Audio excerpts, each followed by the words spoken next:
Hi, welcome back to my vlog. This is my official full video for the year 2022.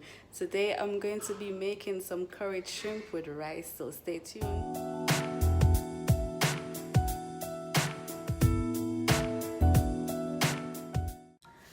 Okay, so these are the ingredients that I'm going to be using to make my curry shrimp.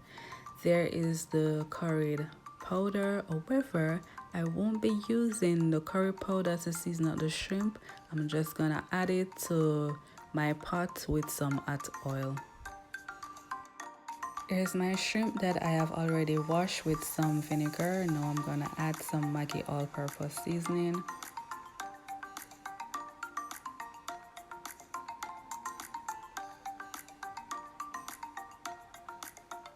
Next, I'm gonna add some black pepper.